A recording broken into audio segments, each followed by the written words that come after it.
Second lesson தான் நம்மை சுற்றி வியத்தகு இயற்கை. நம்மளை சுற்றி என்ன இருக்குது? இயற்கை இருக்குது. மரம், செடி, கொடி, வானம், பூமி, அதெல்லாம், சூரியன், இதெல்லாம். ஓகேயா? ஒளியும் நிழலும் உற்று நோக்கி கலந்துரையாடுவோம். நிழல் என்றால் என்ன? அது எவ்வாறு மாறுகிறது? நிழல்னா என்ன தங்கம்? நம்ம நல்ல வெயிலில் நின்னோம்னா நமக்கு பக்கத்தில் நம்மளுடைய உருவ உலகம் இல்லையா, அதை தான் நம்ம நிழல்னு சொல்லும். சூரிய ஒளியில் நிற்கவும் உங்கள் உருவம் தரையில் கருமையாக தெரிகிறதா? அதுதான் உங்கள் நிழல். ஒளியால் நிழல் உருவாகிறது. நிழல் எப்படி உருவாகுது அப்படின்னு சொன்னால் சூரிய ஒளியால் உருவாகுது. ஒளியால் உருவாகுது. நைட்டில் கூட நைட்டு வெளிச்சத்துலேயும் ஒளி உருவாகும். ஒளியால் தான் உருவாகுது. அடுத்தது பார்த்தீங்கன்னா இந்த பாரு, இந்த பாப்பாவோட நிழல் இந்த பக்கம் விழுகுது. சாரோட நிழல் இந்த இடத்துல இருக்குது. இவங்க ஒருத்தரோட நிழலும் அவங்களுக்கு ஏற்ற மாதிரி நிழல் விழுகுது. செயல்பாட்டு நேரம். நிழலை போல செய்தல் விளையாட்டு. இப்போ கையை தூக்குனீங்கன்னா நிழலும் கை தூக்குன மாதிரி இருக்கும். பாரு, தலையை சொரிகிற மாதிரி இருக்குது. 2 கையும் தூக்கியிருக்கான். நம்ம என்ன செய்கிறோமோ அதே மாதிரி அந்த அச்சு நம்மளுடைய உருவத்தோட அச்சு தரையில் விழுகும். அருணும் சலீமும் சூரிய ஒளியில் விளையாடுகிறார்கள். அருண் படத்தில் காட்டியுள்ளவாறு செயல்களை செய்கிறான். சலீம் அருணை பார்க்காமல் அவனது நிழலை கவனித்து அதே போல செய்கிறான். இந்த விளையாட்டு உங்கள் நண்பருடன் சேர்ந்து விளையாடுங்கள். என்ன தங்கம்? பார்த்தீங்கன்னா அருண் கையை தூக்குறான். சலீம் அவனோட நிழலை பார்த்துட்டு இவனும் அது போல் செய்கிறான். இவன் கையை தூக்கிறான். இவன் அவன் நிழலை பார்த்துட்டு அதே போல் செய்கிறான். அப்படி நீயும் செஞ்சு விளையாடு அப்படிங்கிறாங்க. செய்து கற்போம். விலங்குகளுக்கு பொருத்தமான நிழலை வட்டமிடுக. பார்த்தாங்க எப்படி இருக்குது. இந்த பக்கம் திருமண மாதிரி இருக்குது. ஸோ இது 3ல் இது பாரு, இது வயிறு பெருசாக இருக்குது. இது பாரு ரொம்ப சின்னதாக இருக்குது. இந்த ஃபஸ்ட்டு ஒன்று தான் இதே மாதிரி இருக்குது. அதனால் இந்த வரைபடத்தை நம்ம சூஸ் பண்ணுறோம். பாரு, வயிறு இப்படி போய் இப்படி இருக்குது. இதெல்லாம் வயிறு இப்படி ஃப்ளாட்டாக இருக்குது. அதனால் ஃபஸ்ட்டு ஒன்றை சூஸ் பண்ணிக்கிறோம். செகண்டு யானையில் பாரு, இந்த யானை இதோட இருக்குது. இது பாரு, இந்த இது அந்த சைடு போட்டிருக்கிறான், தப்பாக இருக்குது. இதில் பாரு, இருடாமா இதை அழைச்சிக்கலாம். சாரி, இது தும்பிக்கையே இல்லாத இருக்குதுடாமா. இந்த வயிறு எல்லாம் பார்த்தோம்னா இந்த செகண்ட் ஒன்று சரியாக இருக்கிற மாதிரி இருக்குது. ஓகேயா? இப்போ நம்ம செகண்ட் ஒன்றை சூஸ் பண்ணிக்கலாம். அடுத்தது இந்த ஒட்டகம் பாரு. இந்த ஒட்டகம் பாரு எப்படி இருக்குதுன்ட்டு. காலெல்லாம் சரியாக இருக்கா? இந்த வால் நல்லா தெரியல, ஒட்டுன மாதிரி இருக்குது. இது வால் கொஞ்சம் பக்கத்தில் தெரியுது. இது வாலே இல்லை. அப்போ இந்த ஒன்றை நம்ம சூஸ் பண்ணிடுறோம். உற்று நோக்கி வரைக. காலை 10 மணி கொடிக்கம்பம் எப்படி இருக்கும்னா நிழலில் தூரமாக இருக்கும். பிற்பகல் 1 மணிக்கு கொடிக்கம்பத்துடைய நிழல் அதோட ரொம்ப பக்கத்துலேயே இருக்கும். 3 மணிக்கும் நிழல் எப்படி இருக்கும்னா ரொம்ப தூரமாக நீளமாக தெரியும். நீ வேணால் அதை ரிசர்ச் பண்ணி பாரு வெயிலில். தெர்சால்டாமா. கலந்துரையாடுவோம். மனிதர்களும் விலங்குகளும் மரத்தின் கீழ் இருக்க விரும்புவது ஏன்? எதனால் தங்க இருக்கிறாங்க எல்லாம்? மற்ற பக்கம் வெயிலாக இருக்குது. மரத்து கீழே எப்படி இருக்குது? நல்ல குளுன்னு குளிர்ச்சியாக நிழல் இருக்குது இல்லையா? அதனால தான் மனிதர்களும் விலங்குகளும் மரத்துக்கடியில் இருக்க விரும்புகிறாங்க. மரம் நமக்கு நிழலை தருகிறது. நிழல் தர்றதுனால நம்ம அங்கே இருக்கணும்னு விரும்புகிறோம். செய்து கற்போம். படத்தை பார்த்து செயலை எழுதுக. நபர்கள், குழந்தைகள் என்ன பண்ணிட்டு இருக்காங்க? விளையாடிட்டு இருக்கிறாங்க. முதியவர் என்ன பண்ணிட்டு இருக்காங்க? தூங்கிட்டு இருக்கிறாங்க. விளையாடாமா? அதனால் அவங்க பண்ணுற செயலை எழுதுகிறோம். பெண்கள் என்ன பண்ணிட்டு இருக்காங்க? இந்த 2 லேடிஸ் என்ன பண்ணுறாங்க? பேசிட்டு இருக்கிறாங்க. அடுத்தது வியாபாரி என்ன பண்ணிட்டு இருக்காரு? விற்பனை செஞ்சுட்டு இருக்கிறாரு. விற்பனை செய்தல். படத்தில் உள்ள விலங்குகளின் பெயர்களை எழுதுக. மாடு இருக்கு, நாய் இருக்கு. ஆடு எங்கடாமா இருக்கு? இந்த இருக்கு. ஆடு இருக்கு, புறா இருக்கு, அணில் இருக்கு. இங்கே பாரு, காகம் இருக்கு. இந்த இடத்துல அணில் இருக்கு. ஓகேயா? ஸோ நம்ம பறவைகளில் காகம், குருவி, புறா இதெல்லாம் எழுதிக்கிட்டோம்னா பரவாயில்ல. அடுத்தது பார்த்தீங்கன்னா ஒப்பிட்டு பகிர்க. முதலில் சூரிய ஒளியிலும் பின்னர் மரத்தின் அடியில் நிற்கவும் எவ்வாறு உணர்கிறீர்கள்?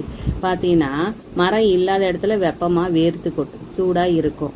மரம் இருக்கிற பக்கம் எப்படி இருக்கும்? குளிர்ச்சியாக இருக்கும். அதனால தான் நம்ம என்ன பண்ணணும்? மரத்தை பாதுகாக்கணும். முடிஞ்ச வரைக்கும் நிறைய மரத்தை இட்டு வளர்க்க முயற்சி செய்ய வேணும். இந்த இடத்துல நம்ம புறான்னு போட்டுக்கலாமா தங்கம்? ப்ராக்கெட்டுக்குள்ள குருவி, கமா, புறா, அவ்வளோதான். ப்ராக்கெட்டை க்ளோஸ் பண்ணிடலாம். அவ்வளோதான்டாம்மா, பார்த்து கரெக்டாக எழுதிக்கும். காற்றை பற்றி சொல்லித்தராங்கம்மா. காற்று எதுக்கு யூஸ் ஆகுது? ஒளி பரவுறதுக்கு யூஸ் ஆகுது. குளிர், நமக்கு ஆக்சிஜன் சப்ளை எல்லாத்துக்கும் காற்று உதவுது. ஒளி எவ்வாறு உங்களை வந்தடைகிறது? உங்கள் நண்பரை வகுப்பறையில் ஒரு மூலையில் நின்று கைகளை தட்டச் சொல்லவும். உங்களால் அந்த ஒளியை கேட்க முடிகிறதா? கேட்க முடியும் தானே தங்கம்? ஆம், கேட்க முடியும். ஏனெனில் காற்று ஒளியை ஓரிடத்திலிருந்து மற்றொரு இடத்திற்கு கடத்தி செல்லும் பண்பு கொண்டது. எதனால் நம்மளால் அதை கேட்க முடியுதுன்னா, காற்றுனால தான் கேட்க முடியுது. காற்று தான் அந்த ஒளியை என்ன பண்ணுதுன்னா ஓரிடத்துலேருந்து நமக்கு கொண்டு வந்து சேர்க்குது. சரியாடாமா? அடுத்தது, காற்று பொருள்களை நகர்த்தவும் காற்று ஒளியை கடத்தவும் காற்று மனத்தை பரப்பவும் பயன்படுது. பொருள்களை நகர்த்துது. ஆடிக்காத்தெல்லாம் பார்த்துருக்கியா? காரு, வண்டி எல்லாம் தூக்கிட்டு போகுது இல்லையா? அப்போ பொருள்களை நகர்த்தும், ஒளியை கடத்துது, மனத்தை பரப்புது. இப்போ அம்மா சமையல் செஞ்சாங்க அப்படின்னு சொன்னால் அதோட வாசம் நமக்கு எதன் மூலமாக தெரியுது? காற்று மூலமாக தான் தெரியுது. நம்மை சுற்றி காற்று இல்லாவிட்டால் என்ன நிகழும்? ஓசையே கேட்காது இல்லையா? நம்மளால் சுவாசிக்க முடியாது. ஒளியை கவனிக்க 2 வெவ்வேறு நீளமுள்ள உறிஞ்சுகுழலை எடுத்துக்கொள்ளவும். நீளம் மற்றும் குட்டை. நீளமானது ஒன்று, குட்டையானது ஒன்று எடுத்துக்கோ அப்படிங்கிறாங்க. ஓர் உறிஞ்சுகுழலை எடுத்து காற்றை ஊதி ஒளி எழுப்புவோம். இதே போல் மற்றொரு உறிஞ்சுகுழலை ஊதி ஒளி எழுப்புவோம். ஒவ்வொரு உறிஞ்சுகுழாயில் இருந்தும் எழும் ஒளியை கவனிக்கவும். நீளமானது அப்படின்னு சொன்னால் உரத்த ஒளி வருமா? வராது. மென்மையான ஒளி தான் வரும். இப்போது உறிஞ்சுகுழல் குட்டையாக இருக்குது அப்படின்னு சொன்னால் ஒளியோட சத்தம் எப்படி இருக்கு? சத்தம் வந்து ஜாஸ்தியாக தெரியும். நீ இதை ட்ரை பண்ணி பார்க்கணும். நீயாக தான் இதை செஞ்சு பார்க்கணும். சரியாடாமா? ஸோ அப்போ அந்த உறிஞ்சுகுழல் வந்து நீளமாக இருக்கிறது என்ன ஆகுது? ஒளியை கொண்டு வந்து சேர்க்கறதுக்கு டைம் எடுக்கிறதுனால மென்மையான ஒளி தான் நமக்கு கேட்கும். உறிஞ்சுகுழல் சின்னதாக இருக்கும்போது அதோட நீளம் கம்மியாக இருக்கிறதுனால சீக்கிரம் நம்மளை வந்து அடைஞ்சிடும். அப்போ உரத்த ஒளி கேட்கும். எவையெல்லாம் ஒளி எழுப்பும்? வட்டமிடுக. ஒளிப்பான். இப்போ பஸ்ஸில் பார்த்தீங்கன்னா இந்த ஒளிப்பான் இப்போ யூஸ் பண்ணுறாங்களா? பழைய காலத்தில் இதான் யூஸ் பண்ணுவாங்க.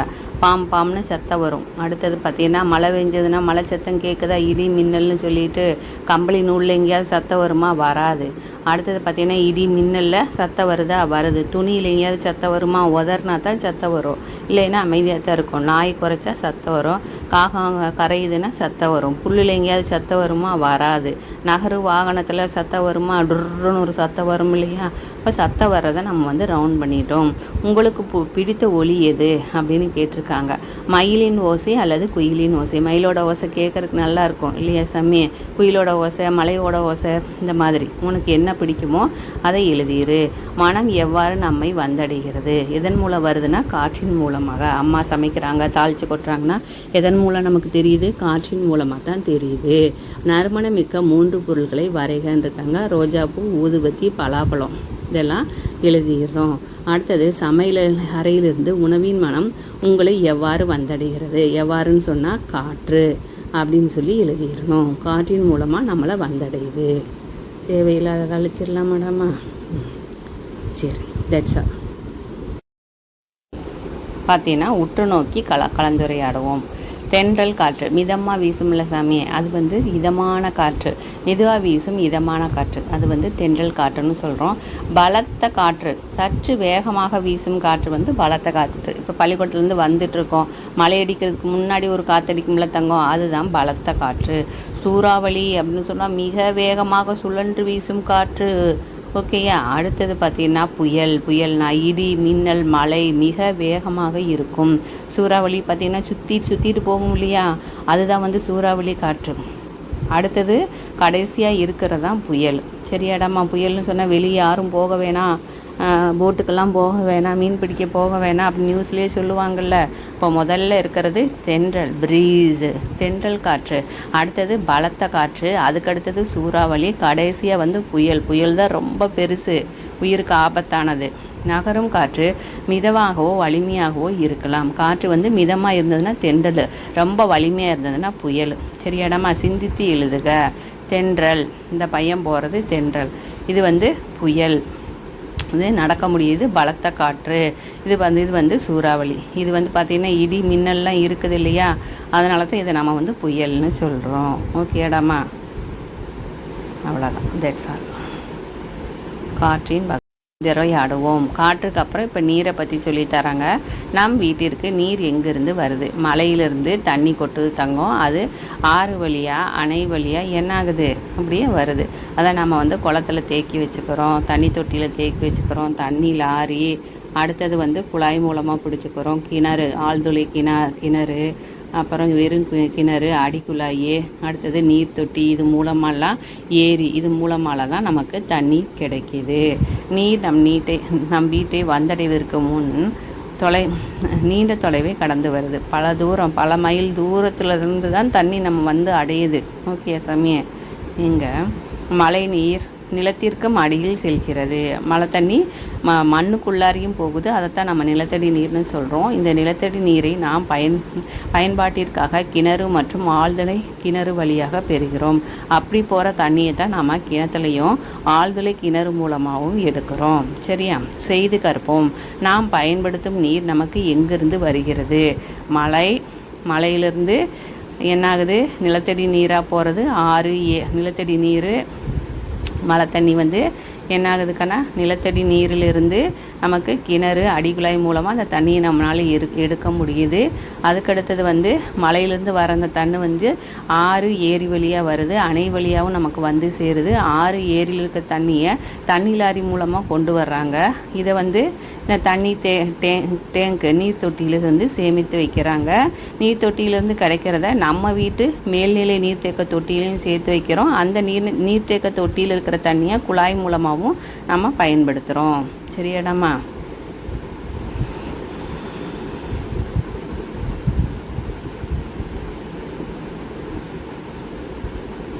இருக்கு. நீர் எங்கிருந்து வருகிறது என்பதை டிக் செய்க. அவங்களுக்கு தண்ணி எங்கேருந்து வருது?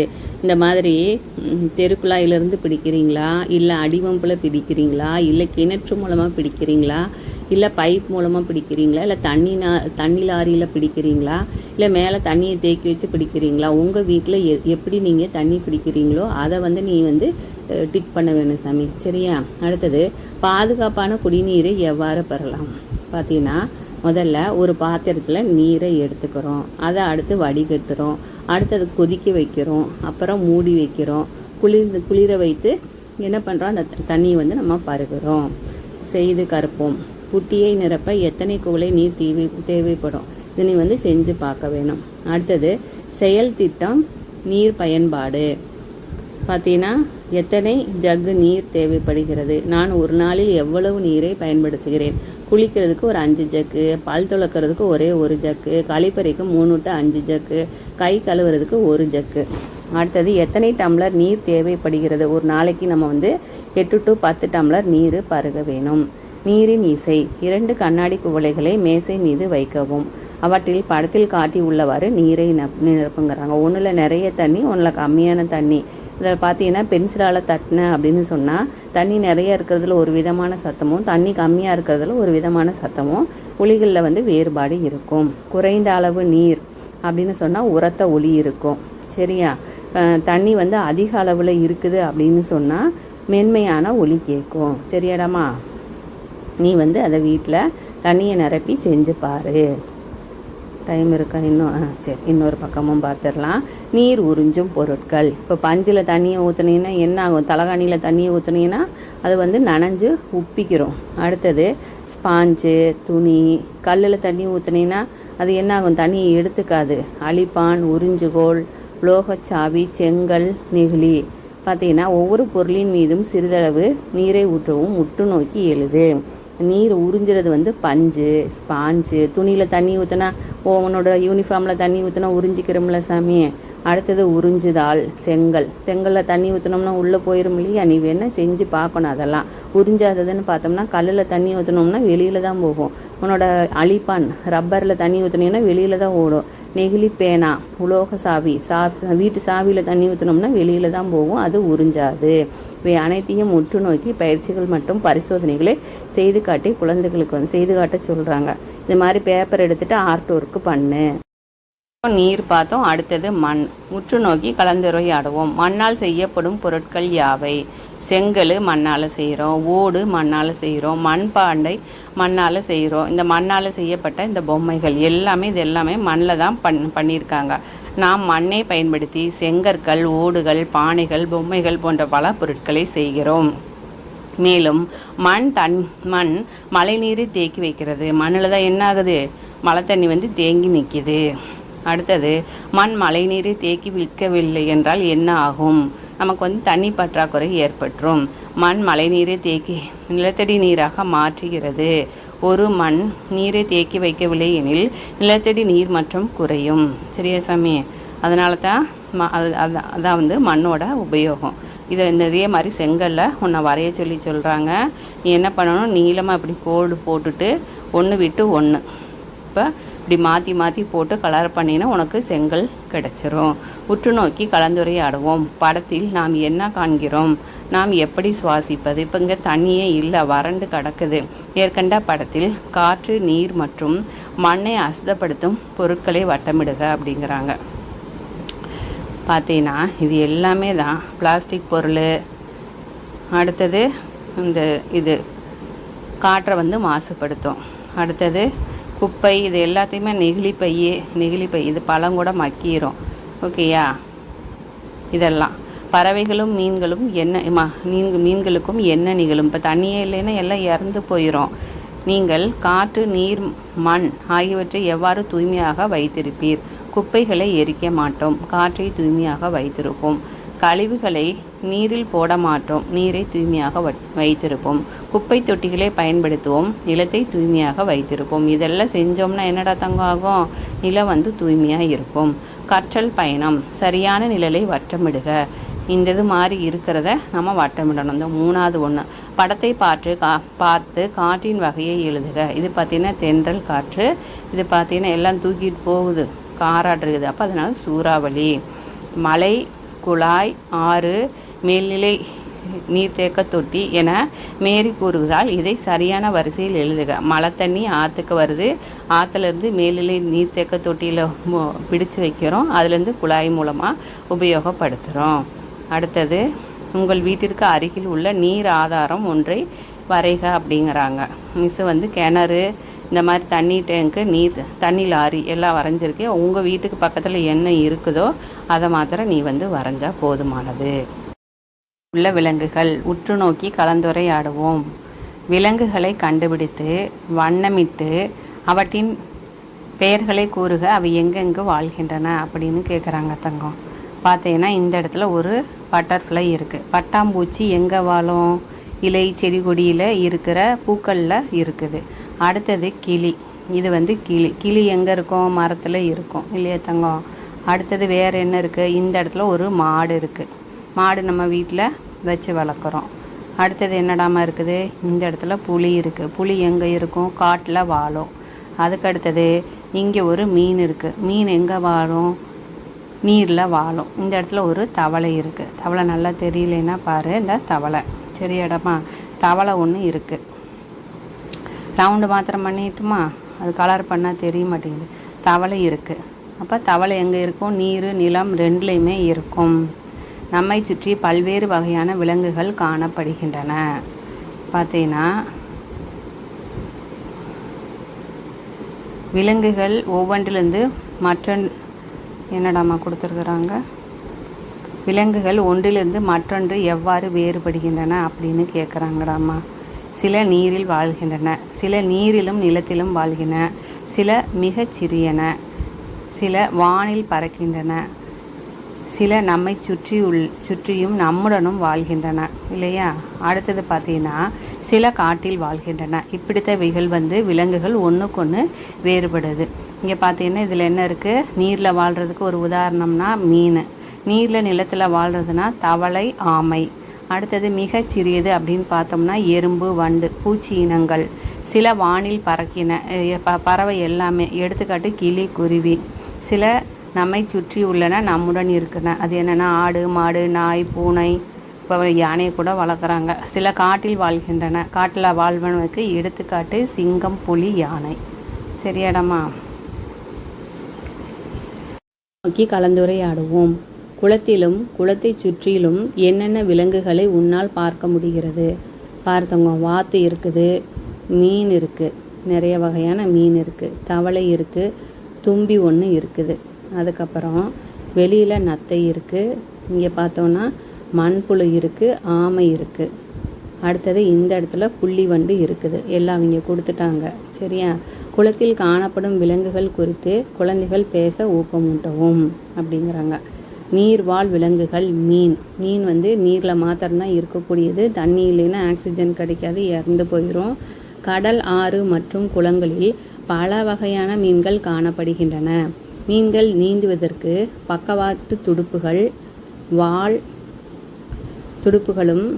துடுப்பும் உதவுகிறது. வாலும் ஒரு துடுப்பு, பக்கவாட்டில் இருக்கிறதும் துடுப்பு. மீன்கள் வந்து நீந்தும் போது திசையை திருப்ப வால் துடுப்பு உதவுகிறது. வால் எதுக்கு யூஸ் ஆகுது அப்படின்னு சொன்னால், அது ஒரு பக்கம் இருந்து இன்னொரு பக்கம் திரும்பும் இல்லை தங்கம். அப்போது அந்த திரும்புறதுக்கு வால் யூஸ் ஆகுது. மீனின் படத்தை வரைந்து பாகங்களை குறி அப்படிங்கிறாங்க. படம் வரைஞ்சிட்டோம். இங்கே மேலே இருக்கிறது இது என்ன சாமி? செதில்கள். அடுத்தது பார்த்தீங்கன்னு சொன்னால் இது வால் துடுப்பு. அடுத்தது பக்கவாட்டு துடுப்பு. இது வந்து பக்கவாட்டு துடுப்பு. சரியாடாமா? ஒரே மாதிரியான மீன்களை இணைக்க அப்படிங்கிறாங்க. பாரு, இது ரெண்டும் ஒரே மாதிரி இருக்குது. இது ரெண்டும் ஒன்று. இது ரெண்டும் ஒல்லி மீன் ஒரே மாதிரி இருக்குது. அடுத்தது இந்த மீன் ரெண்டும் ஒரே மாதிரி மீன். இது ரெண்டும் ஒரே மாதிரி மீன். சரியா? பார்த்து கவனமாக குறிச்சிக்கணும். நீர் மற்றும் நிலவாழ் விலங்குகள். வாத்து மற்றும் தவளை நீர், நிலம் ஆகிய இரண்டிலுமே வாழ்கிறது. வாத்து, தவளை ரெண்டுமே என்ன பண்ணோம்? தண்ணிக்குள்ளேயும் இருக்கும், அதனால் உயிர் வாழ முடியும். வெளியிலையும் தரையிலையுமே அதனால் இருக்க முடியும். இவை நீரில் நீந்துவதற்கு ஏதுவாக விரலிடை சவ்வுகளை பெற்றுள்ளன. பார்த்தீங்கன்னா இந்த விரல் இடுக்குகளில் சவ்வு இருக்குது இல்லையா? இது எதுக்குன்னா தண்ணிக்குள்ளே போகும்போது தண்ணியில் நீந்துறதுக்கு உபயோகமாகுது. அடுத்தது தவளைகள் நிலத்தில் குதித்தும் தாவியும் செல்கின்றன. சரியா? நிலத்தில் தவளை என்ன பண்ணும்? தாவி தாவி செல்லும். தாளை பயன்படுத்தி தவளையை உருவாக்குங்கிறாங்க. உங்களை சுற்றி காணப்படும் சிறிய விலங்குகள் யாவை? பாலுவின் குடும்பத்தினர் சிறிய விலங்குகளை பார்க்கின்றன. என்னென்ன விலங்கு பார்க்குறாங்க தங்கம்? பாரு, இந்த வண்டு மரத்தில் இருக்கும்ல. அடுத்தது புள்ளி வண்டு. அடுத்தது பாரு, இந்த புள்ளி வண்டு புள்ளியாக இருக்கும். லேடி பேர்ட்னு சொல்லி இங்கிலீஷில் சொல்லுவாங்க. அடுத்தது பார்த்தீங்கன்னா இங்கே ஈ இருக்குது. அடுத்தது இங்கே என்னது? ட்ராகன் ஃப்ளை இருக்குது, தும்பி. அடுத்தது இந்த இடத்துல வெட்டுக்கிளி இருக்குது. இங்கே பாரு, எறும்பு வரிசையாக போகுது. இது பூரானு.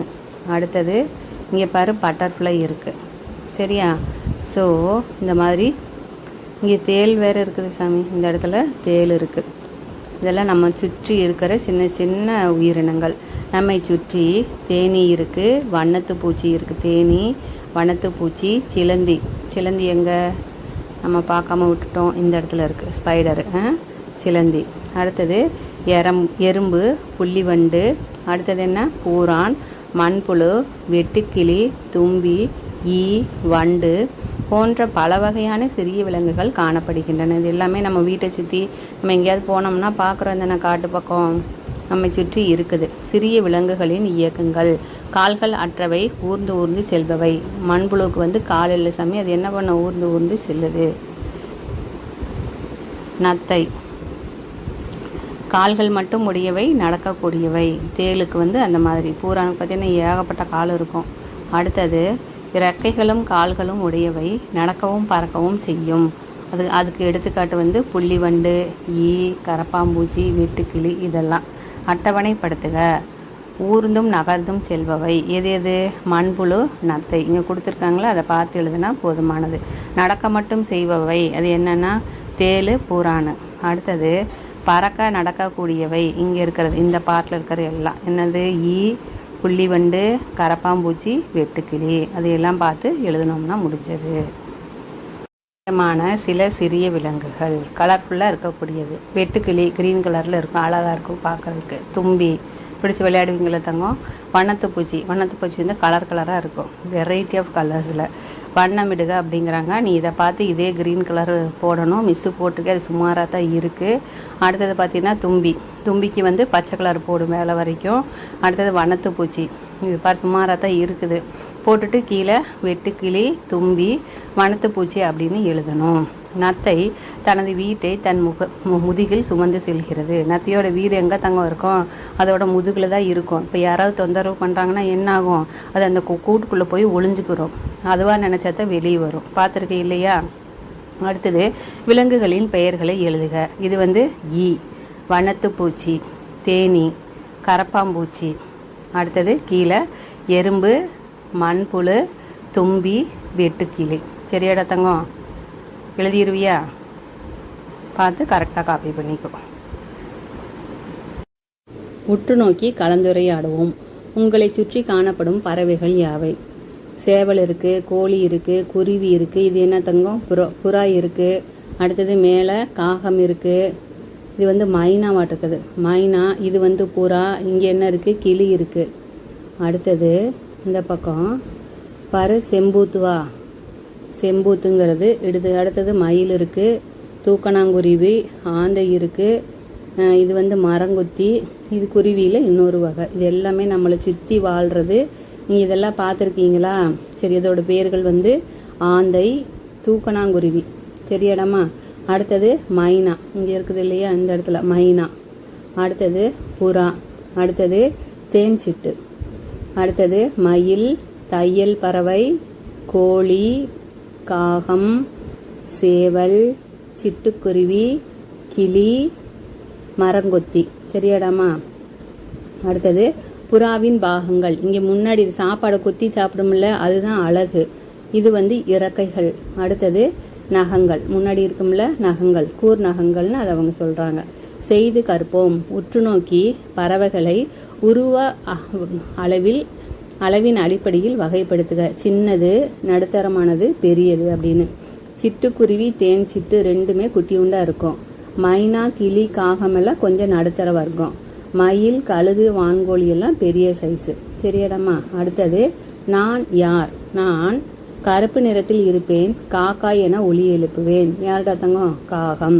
நான் பச்சை நிறத்தில் இருப்பேன், என் அழகு சிவப்பாக இருக்கும். யாரது? அழகு சிவப்பாக இருக்கிறது யாரு? பாருங்க, கிளி. சரியா? அழகுன்னா அதோட மூக்கு. அப்போ நம்ம கிளின்னு எழுதிடுறோம். நான் மரங்கொத்தி, துளையை மரத்தை கொத்தி துளையை ஏற்படுத்துவேன். யாருன்னா மரங்கொத்தி தான். மரங்கொத்தி என்ன பண்ணுன்னா, மரத்தில் எப்படி ஓட்ட பண்ணும்னா அதோட அழகால கொத்தி கொத்தி ஓட்ட பண்ணும். நான் இரவில் விழித்திருப்பேன். யாருன்னா ஆந்தை தான். நைட்டில் விழிச்சிருக்கும், காலையில் அதுக்கு கண்ணு தெரியாது. நான் அதிகாலையில் கூவி உங்களை எழுப்புவேன். அவர் யாருன்னா சேவல். சரியாடம்மா? அடுத்தது டைம் இருக்குது. கிளிக்கு வண்ணம் தீட்டி பாகங்களை குறிக்க. இது என்னது? அழகு. இது ரக்கை அல்லது சிறகு. இது கால், கடைசி பகுதி வால். உங்கள் பெருவிரல் அச்சினை உருவாக்கி நிறைவு செய்க. பெருவிரல் அச்செடுத்து இது மாதிரி பறவைகளுடைய வடிவத்தை வர அப்படிங்கிறாங்கடாமா. That's all. விலங்குகள். உற்று நோக்கி கலந்துரையாடவும். வீட்டில் என்னவெல்லாம் இருக்கும்? பசு இருக்கும், காளமாடு இருக்கும், ஆட்டுக்குட்டி இருக்கும், நாய் இருக்கும், பூனை, கோழி, வாத்து வளர்க்குறாங்க சில பேர். முதலிய விலங்குகள் நம்மோடு வீட்டில் பண்ணைகளிலும் வாழ்கின்றன. நாம் அவற்றை பராமரிக்கிறோம். அவை நமக்கு பல்வேறு வழிகளில் உதவுகின்றன. இவற்றை வீட்டு விலங்குகள் என்கிறோம். இதெல்லாம் தான் தங்கம் வீட்டு விலங்குகள். வீட்டு விலங்குனா வீட்டில் நம்ம பராமரித்து நம்ம வளர்க்கக்கூடியது வீட்டு விலங்குகள். அதனால் நமக்கு நிறைய பயன்கள் இருக்குது. புல் மேயுது. அடுத்தது பார்த்திங்கன்னா கன்று ஈனுது. அடுத்தது கன்று குட்டிக்கு பால் ஊட்டுது. அடுத்தது நமக்கும் பால் தருது. நம்மோடு நட்பாய் பழகுது. பசுவின் பாகங்களை குறிக்கங்கிறாங்க. இது என்னடா தங்கம்? கொம்பு. உனக்கு தெரியும் தானே? இது இந்த பகுதி காது. அடுத்தது இது வால். கால் இருக்குல்ல, கருப்பாக இருக்கிற பகுதியை நம்ம குழம்புன்னு சொல்கிறோம். அது சாப்பாட்டுக்கு ஊற்றுற குழம்பு இல்லை, அது காலில் இருக்கிற குழம்பு. காளைகள் வயலை உழுவதற்கு உதவுகின்றன. காளையோட உதவி என்னன்னா வயலை உழுகிறதுக்கு உதவுது. அடுத்தது பார்த்தோன்னா இந்த ஆட்டுக்குட்டியோட பாகத்தில் மேலே இருக்கிறது கொம்பு. அடுத்தது இந்த பகுதி வால். தெரியுதானே தங்கம்? அப்புறம் கால் அதுலேயும் கருப்பாக இருக்கும்ல, அது குழம்பு. இந்த பார்ட்டு காது. சரியா? அடுத்தது இலைகளை பயன்படுத்தி உருவாக்குக. இலையை பயன்படுத்தி இந்த பெரிய இலையில் இங்கே குட்டி குட்டி இலையில் கால் மாதிரி இந்த இலையை எடுத்து இது அப்புறம் இங்கே இந்த பக்கம். சரியா? உருவாக்கி கிரியேட்டிவிட்டி அதெல்லாம் பண்ணிப்பார். மாட்டு பொங்கல் என்று காளைகளை அலங்கரிக்கலாம். ஸோ இந்த மாட்டுக்கு நம்ம ஏதாவது டிசைன் போடலாம். நீயே போட்டு உன்னோட க்ரியேட்டிவிட்டி என்னவோ அதை காமி. வேறு கலர்ஸ் யூஸ் பண்ணி என்ன பண்ணலாம்? அன்றைக்கி தான் மாட்டுக்கு டிசைன் எல்லாம் போடுவோம் இல்லையா? இங்கே பலூன் எல்லாம் கட்டி இந்த மாதிரி டிசைன் எல்லாம் செய்யலாம். That's all. விலங்குகள் கொஞ்சம் டேஞ்சரஸாக இருக்கிறது இல்லையாடா தங்கம்? இது பாரு மலைப்பாம்பு ஒரு ஆட்டுக்குட்டியை முழுசாக அப்படியே கூட முழுங்கிடும். அது முழுங்கி போட்டு அது ஜீரணம் பண்ணுறதுக்கு தான் அது என்ன பண்ணும், மரத்தில் ஏறி சுற்றி இருக்கும். இப்படி சுற்றும் போது என்ன ஆகும், அந்த எலும்பெல்லாம் இருக்கும்ல அதெல்லாம் உடஞ்சி ஜீரணத்துக்கு உதவியாகும். காட்டு விலங்குகள். சில விலங்குகள் காட்டில் வாழ்கின்றன. அவற்றை காட்டு விலங்குகள் என்று அழைக்கிறோம். பாலுவின் குடும்பத்தினர் முதுமலை புலிகள் காப்பகத்துக்கு சென்றனர். அவர்கள் அங்கே படத்தில் உள்ள விலங்குகளை பார்த்தனர். சரியா சாமி, காப்பகத்துக்கு போகிறாங்க, விலங்குகள் காப்பகத்துக்கு. அங்கே என்னென்ன பார்க்குறாங்க, புலி இருக்குது, குரங்கு இருக்குது, சிறுத்தை இருக்குது, இருவாச்சி, அடுத்தது கழுகு, இதெல்லாம் பார்க்குறாங்க.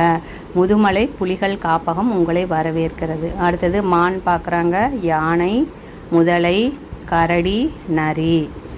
அடுத்தது பார்த்தீங்கன்னா செய்து கற்போம். விலங்குகளின் தோள்கள் வடிவமைப்பை வரைந்து பெயர்களை எழுது.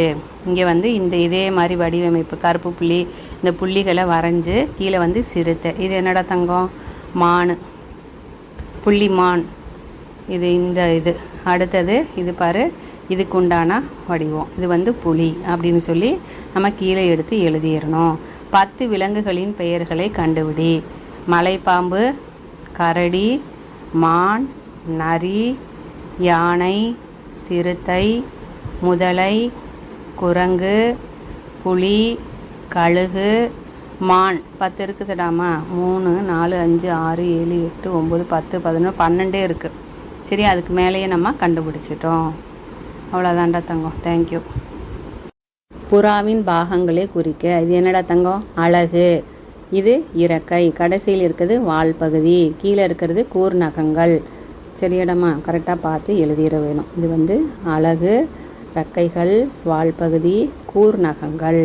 ஆடு மற்றும் மீன் 2 பாகங்களை குறிக்க. மேலே இருக்கிறது கொம்பு, கீழே இருக்கிறது குழம்பு. அடுத்தது இது வந்து இந்த ஓரத்தில் சைடில் இருக்கிறது துடுப்பு, இப்படி இருக்கும்ல கண்ணா, அது வந்து செதில்கள். படத்தை பார்த்து கூறுக. இந்த சிறிய விலங்குகளத்தின் பெயரை கூறுக. இது வந்து வெட்டுக்கிளி. இது எவ்வாறு நகரும், வெட்டுக்கிளி எப்படி நகரும், பறந்து தான் நகரும். சரியாடாமா, கரெக்டாக பார்த்து எழுதிக்கோ. அடுத்தது நானே செய்வேன். ஊர்ந்து செல்லாத விலங்கை வட்டமிடுக. நத்தை ஊர்ந்து தான் போகும், மண்பிழு ஊர்ந்து தான் போகும், வெட்டுக்கிளி பறந்து தான் போகும். அப்போ நம்ம வெட்டுக்கிளியை ரவுண்ட் பண்ணணும். நீரிலும் நிலத்திலும் செல்ல வாத்திற்கு உதவும் உறுப்பை வட்டமிட்டு எழுதுக. இதுதான் துடுப்பு போன்ற கால்கள். அதுதான் எதுக்கு யூஸ் ஆகுது, நீர் நிலத்தில் போகிறதுக்கு உதவியாக இருக்குது. படத்தை பார்த்து நிழலை முழுமைப்படுத்துக. இதே மாதிரி நம்ம வந்து சின்னதாக கருப்பு கலரில் வரைஞ்சி கருப்பு கலர் கொடுத்துடணும். படங்களை 1 முதல் 4 வரை எண்ணிட்டு வரிசைப்படுத்துக. முதல்ல தண்ணியை பிடிக்கிறோம் தங்கம். அடுத்தது என்ன பண்ணுறோம், தண்ணி பிடிக்கிறோம், தண்ணியை சூடு பண்ணுறோம், மூடி வச்சு இது பண்ணுறோம், என்ன பண்ணுறோம், குளிர் வைக்கிறோம், வடிகட்டி குடிக்கிறோம். அடுத்தது காற்றையும் நீரையும் அசுத்தப்படுத்தும் செயல்களை சிவப்பு வண்ணம் இடுக. இப்போ நம்ம வந்து ஏதாவது பொருள் டயரை போட்டு எரித்தோம்னா அதில் வர்ற புகையினால் காற்று வந்து மாசுபாடு அடையும். புதுசாக மரம் செடி கொடி வளர்த்தோம்னா அதனால் வந்து காற்று சுத்தமடையும். இப்போது நெகிழிகளை, அதாவது பிளாஸ்டிக் பையை தண்ணியில் போட்டோம்னா அதனால் நீர் மாசுபடும். வாகன புகை இருக்குல்ல, அந்த புகையினால் காற்று வந்து மாசுபடும். குப்பைகளை குப்பை தொட்டியில் போடுறது ஒரு நல்ல பழக்கம். வாய்மொழி வினாக்கள். உங்கள் வகுப்பினருடன் பூங்காவிற்கு செல்லும்போது பூங்கா தூய்மையாக இருக்க கடைபிடிக்க வேண்டிய வழிகளை எழுது. என்ன பண்ணணும் அப்படின்னு சொன்னால், குப்பைகளை குப்பை தொட்டியில் போடணும், செடிகளே பறிக்கக்கூடாது. அடுத்தது வீட்டு விலங்குகளுக்கும் காட்டு விலங்குகளுக்கும் இடையே உள்ள வேறுபாடு. வீட்டு விலங்குகள் வந்து வீட்டில் நம்மோடு வாழும், காட்டு விலங்குகள் காட்டில் வாழும். உதாரணம் வந்து பசு, நாய், இதெல்லாம் வந்து வீட்டு விலங்கு. புலி, சிங்கம் எல்லாம் காட்டு விலங்கு. அடுத்தது இது பசு வந்து நடக்கும், காகம் வந்து பறக்கிறது, பாம்பு வந்து ஊர்வன, தவளை வந்து எப்படி போகும், தாவும், முயலும் தாவும், பள்ளி பார்த்தீங்கன்னா ஊர்வன. அடுத்தது என்ன சொல்கிறாங்க, மண்பாண்டம் ஒன்று வரைய சொல்கிறாங்க, வரைஞ்சிருக்கிறோம்டா. அவ்வளோதான். இதெல்லாம் வந்து ஜென்ரல்.